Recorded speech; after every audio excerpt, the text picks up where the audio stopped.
Hello friends, chase the goal के इस online platform पे आपका हार्दिक अभिनंदन है। हम मेवाड़ के अंदर महाराणा कुंभा को डिटेल से पढ़ रहे हैं और महाराणा कुंभा के बारे में हमने कुछ महत्वपूर्ण बातें अपनी प्रीवियस क्लास के अंदर डिस्कस कर ली थी। अगर आपने वो क्लास नहीं देखी है तो आप जाकर के हमारे यूट्यूब चैनल के अंदर प्लेलिस्ट जो है उस प्लेलिस्ट पर जाकर के आप उस प्रीवियस क्लास को देख सकते हैं।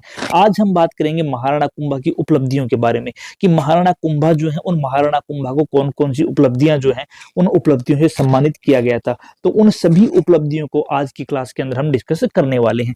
यहाँ से बहुत बार एग्जाम के अंदर डायरेक्ट क्वेश्चन उठकर आए हुए हैं, तो हम उन सभी को एक साथ यहाँ पर डिस्कस कर लेंगे, उन सभी पॉइंट्स को डिस्कस कर लेंगे ताकि हमारे लिए एग्जाम के अंदर आए हुए क्वेश्चन जो हैं वो हम अटेम्प्ट कर सकें, वो क्वेश्चन हमारा यहाँ से गलत ना हो। तो देखो महाराणा कुंभा जो है, जो पॉइंट हमारा आज का महाराणा कुंभा की उपलब्धियां, महाराणा कुंभा की उपलब्धियां, उन उपलब्धियों को हम यहाँ पर डिटेल से डिस्कस करेंगे। देखो महाराणा कुंभा जो है, उन महाराणा कुंभा के पास कई उनको उपाधियां दी गई थी।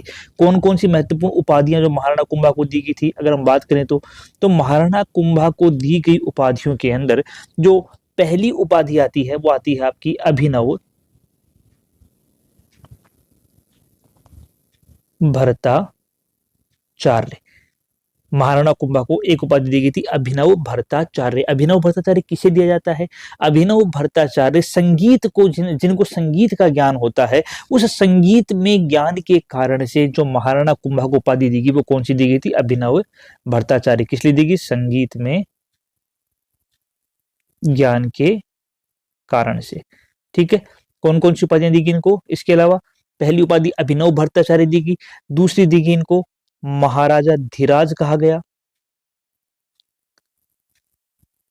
तीसरा दान गुरु कहा गया, चौथा हाल गुरु कहा गया, हिंदू सुल्तान कहा गया,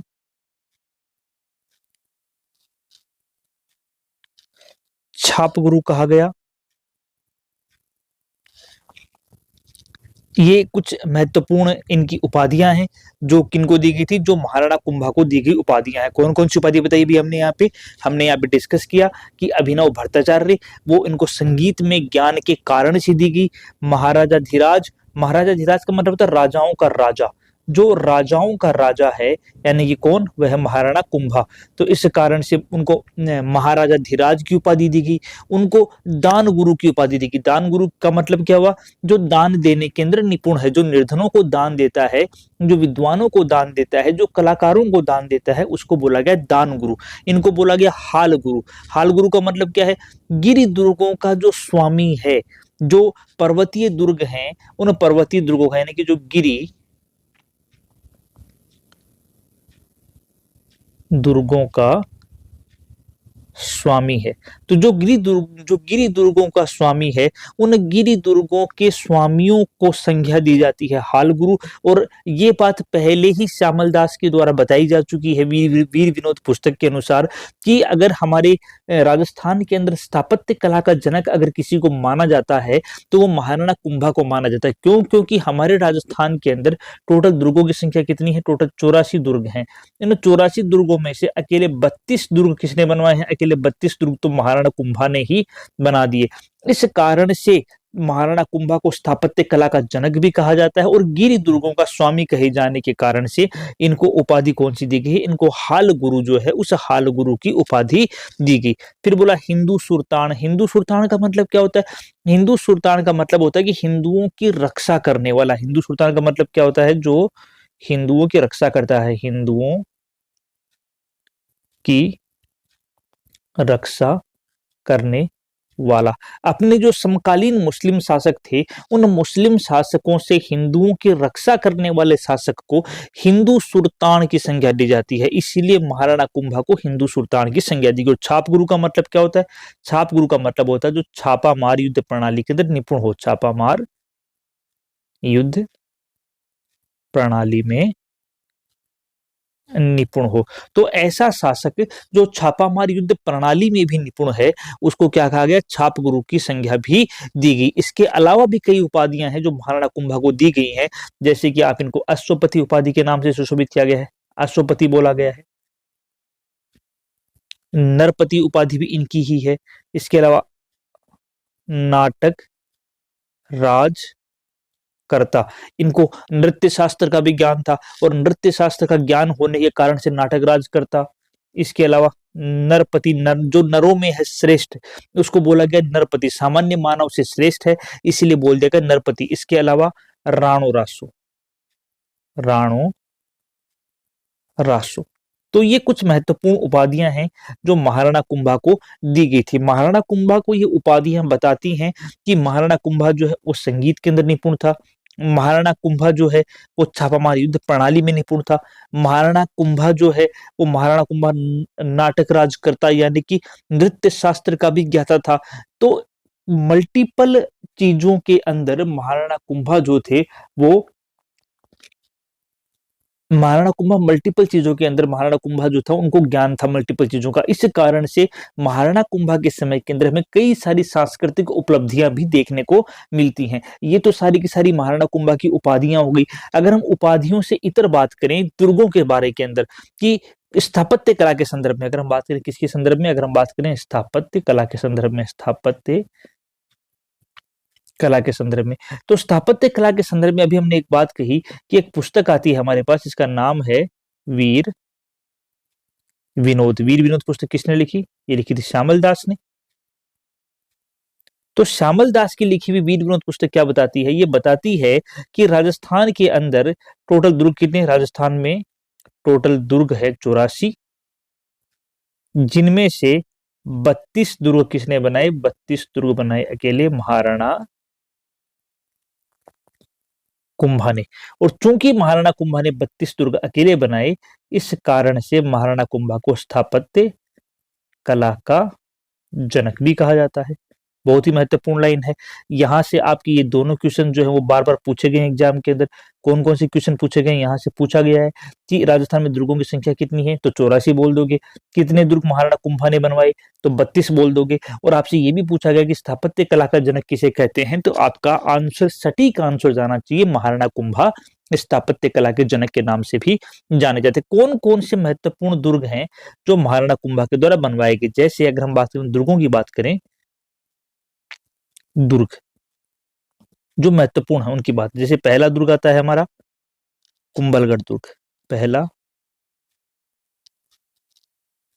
कुंभलगढ़ दुर्ग।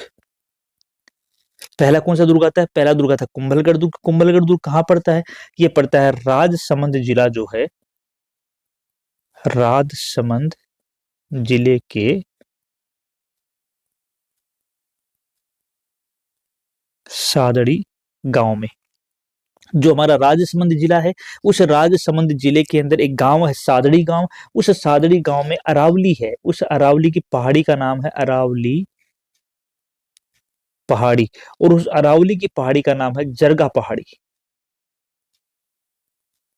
अरावली की पहाड़ी का नाम क्या है? अरावली की पहाड़ी का नाम है जरगा पहाड़ी। उस जरगा पहाड़ी के ऊपर बना हुआ है कुंभलगढ़ दुर्ग। किसकी स्मृति के अंदर बनाया है? ये कुंभलगढ़ दुर्ग जो महाराणा कुंभा ने बनाया, ये महाराणा कुंभा ने स्मृति की बात करें तो इनकी रानी थी महाराणा कुंभा की। उस महाराणा कुंभा की रानी का नाम था कुंभल देवी। क्या नाम था इनकी रानी का स्मृति के अंदर? किसकी स्मृति में? कुंभल देवी की स्मृति में।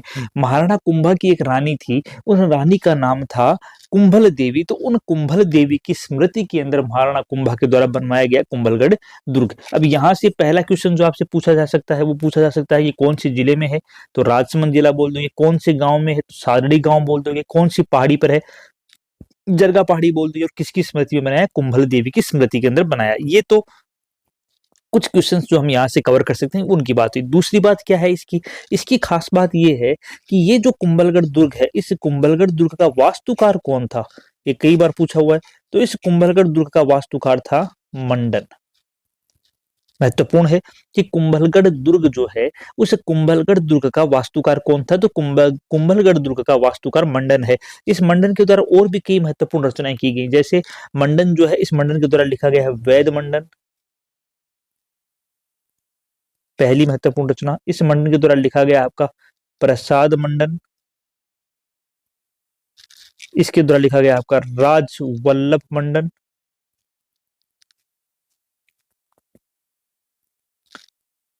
शकुन मंडन,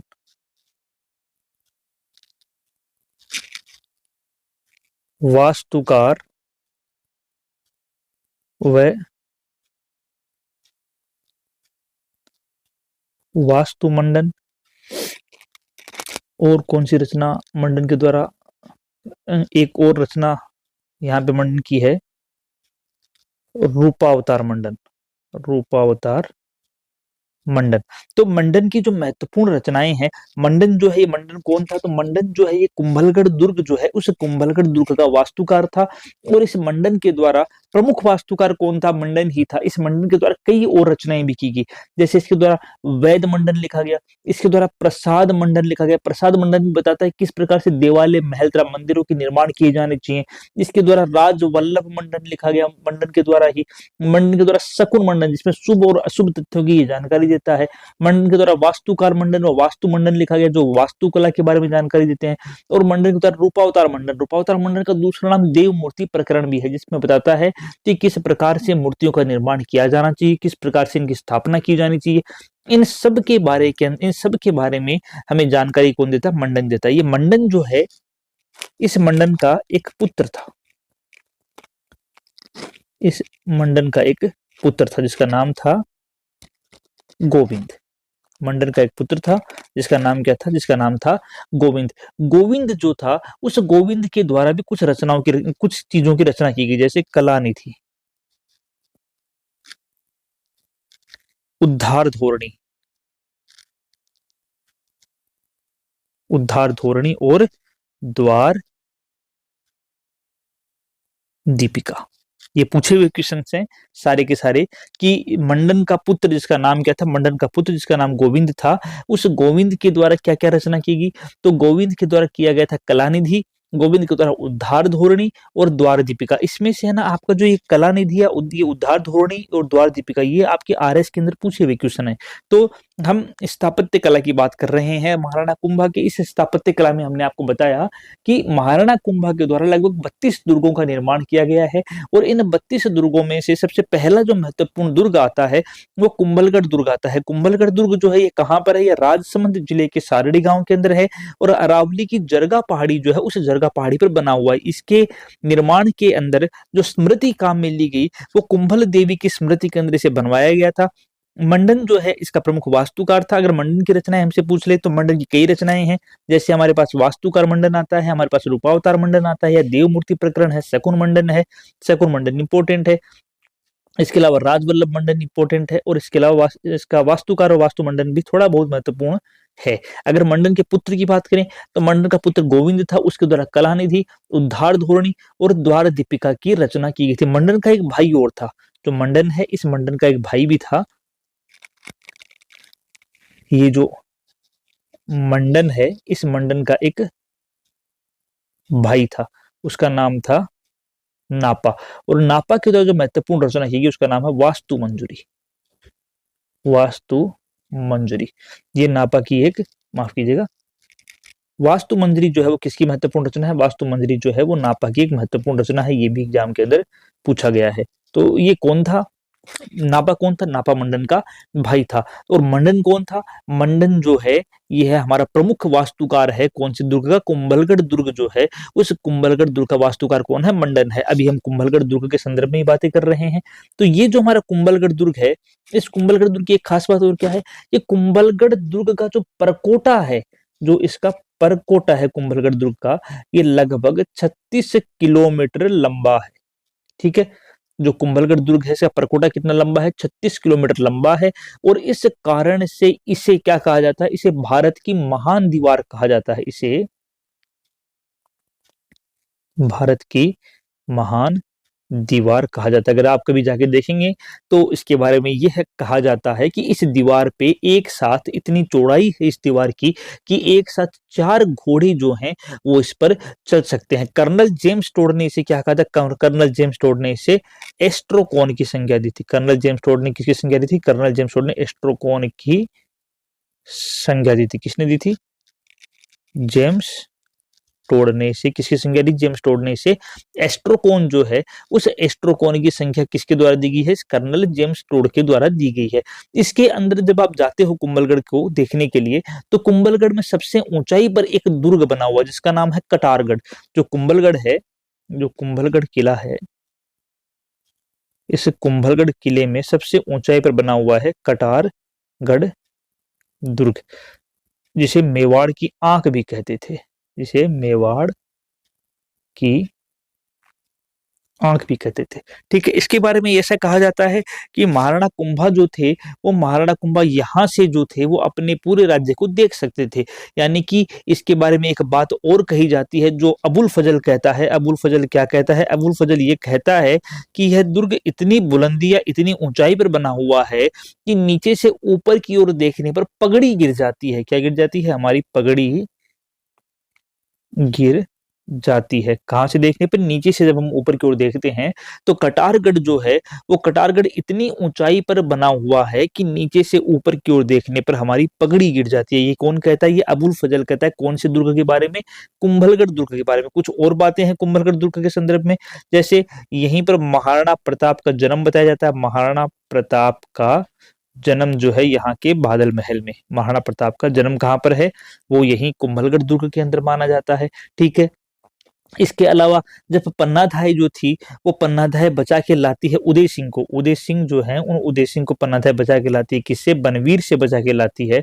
तो कहां पर आती है पन्नाधाय? पन्नाधाय भी सबसे पहले इसी दुर्ग के अंदर आकर के बनवीर से रक्षा करती है। किसकी? उदय सिंह की रक्षा करती है। और इसी कुंभलगढ़ दुर्ग के अंदर एक शिवलिंग बना हुआ है। जब आप कुंभलगढ़ दुर्ग के अंदर एंट्री करते हो तो एंट्री करने पर आपके राइट साइड के अंदर एक लगभग 5 फुट हाइट का एक शिवलिंग बना हुआ है, जिसकी हाइट कितनी है? 5 फुट हाइट है उस शिवलिंग की। ऐसा कहा जाता है कि जो महाराणा कुंभा है वो महाराणा कुंभा जब इस शिवलिंग के ऊपर जल चढ़ाया करते थे तो महाराणा कुंभा बैठे बैठे ही इस शिवलिंग के ऊपर जल चढ़ा देते थे। तो आप सोच सकते हैं कि महाराणा कुंभा की खुद की हाइट कितनी रही होगी। तो ये शिवलिंग है, राइट साइड के अंदर घुसते ही आपको ये शिवलिंग दिखेगा महाराणा इस कुंभलगढ़ दुर्ग के अंदर। तो ये भी कुंभलगढ़ दुर्ग के अंदर एक महान चीज है जो कुंभलगढ़ दुर्ग के बारे में बताती है। सबसे इंपॉर्टेंट चीजें तो क्या है कुंभलगढ़ दुर्ग के बारे में कि इसका जो वास्तुकार है वो कौन है, किसकी स्मृति में बना हुआ है, कौन सी पहाड़ी पर बना हुआ है, कौन से जिले के अंदर है, कौन से ग्राम के अंदर है, जो वास्तुकार मंडन है उस मंडन के भाई के द्वारा कौन सी रचना की गई है, मंडन के पुत्र के द्वारा कौन कौन सी रचनाएं की गई हैं, कितना लंबा प्रकोटा है इसका। ठीक है, कितना लंबा बताया हमने? 36 किलोमीटर लंबा प्रकोटा बताया, जिसे भारत की महान दीवार भी कहते हैं। कटारगढ़ दुर्ग की बात की गई, मेवाड़ की आंख की बात की गई है, अबुल फजल के स्टेटमेंट की हमने यहाँ पर बात की। तो और महाराणा प्रताप का जन्म और उदय सिंह को बचा कर लाने का जो काम यहाँ पर किया गया था वो भी इसी दुर्ग के अंदर ही किया गया था। इसी दुर्ग के अंदर जो हमारा कुंभलगढ़ दुर्ग है, इस कुंभलगढ़ दुर्ग के अंदर एक 12 खंभों की छतरी बनी हुई है। यहाँ पर एक छतरी बनी हुई है, 12 खंभों की छतरी बनी हुई है। कुंभलगढ़ दुर्ग के अंदर 12 खंभों की छतरी बनी हुई है। छतरी किसकी है? तो ये छतरी जो है ये पृथ्वीराज सिसोदिया की छतरी है। ये पृथ्वीराज सिसोदिया, जिसे उड़ना राजकुमार बोलते हैं ना, पृथ्वीराज सिसोदिया की छतरी है। ये पृथ्वीराज